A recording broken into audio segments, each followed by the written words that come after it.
No cálculo, o vetor gradiente ou apenas gradiente é um vetor que indica o sentido e a direção na qual, por deslocamento a partir de um ponto específico, podemos obter o maior incremento possível no valor de uma grandeza. Sua definição é a seguinte: seja f de xy uma função bem comportada que admite as derivadas parciais de primeira ordem em um ponto x0, y0, o gradiente de f nesse mesmo ponto é denotado por gradiente de f no ponto x0 e y0. Por exemplo, vejamos como faríamos para encontrar a direção de maior crescimento dessa função. A partir do ponto P1 e 2.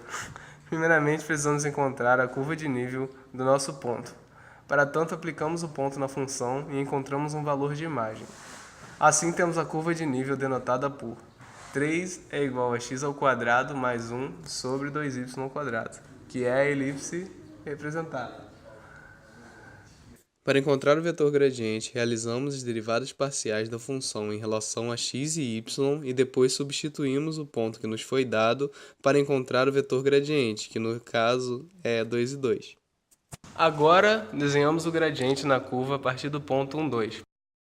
O vetor gradiente está presente em funções de qualquer quantidade de variáveis e também existem gradientes de um campo escalar. Agora que temos o vetor gradiente bem definido, podemos passar para o estudo de suas propriedades.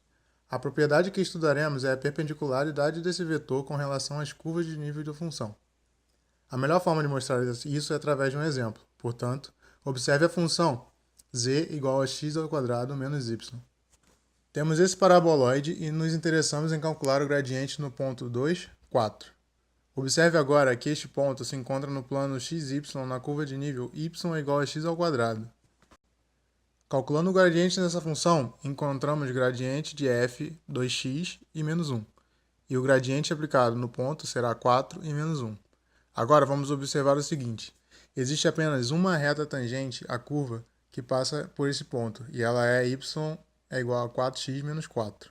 No plano, um vetor é perpendicular a uma reta se K1 é igual a menos 1 sobre K2, onde K1 é o coeficiente angular da reta e K2 é igual a B sobre A, onde A é a coordenada x e B é a coordenada y do vetor gradiente.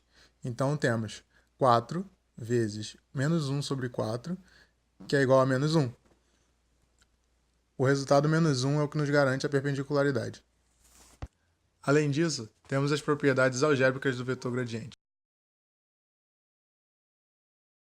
Um dos usos mais práticos do gradiente no estudo de funções é a forma com que o mesmo simplifica o cálculo da derivada direcional. Ao invés de utilizar o método de calcular pelo limite da diferença entre dois pontos dividido por um parâmetro s, podemos calcular a derivada direcional através de um simples produto interno.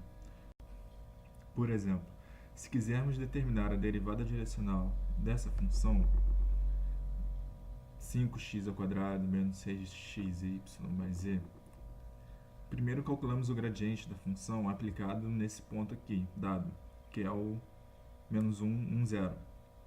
Em seguida, pegamos o vetor w, calculamos a sua norma e o dividimos pela mesma, para pegar um vetor unitário de mesma direção. Por último, nós fazemos o produto interno do gradiente, um ponto, com o vetor unitário na direção dada, e teremos a derivada direcional. Por fim, vamos mostrar uma aplicação do vetor gradiente.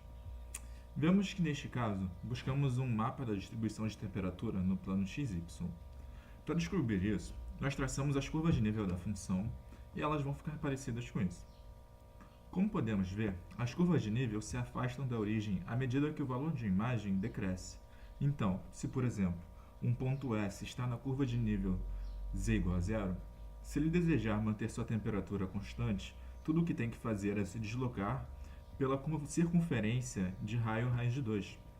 Uma partícula que esteja na curva de nível de z igual a menos 1 estará sob maiores temperaturas, e uma partícula na curva de nível z igual a 1 estará exposta a temperaturas mais baixas.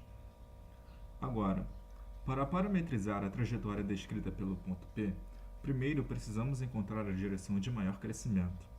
Como já sabemos, para isso calculamos o gradiente da função aplicada neste ponto. O vetor gradiente nos dará a direção desejada para se deslocar no sentido de máximo crescimento. Agora, utilizando as coordenadas do ponto e o gradiente, fazemos a reta paramétrica que irá descrever a trajetória. Bom, você que assistiu até aqui, obrigado pela atenção. Esse foi o nosso trabalho a respeito do vetor gradiente.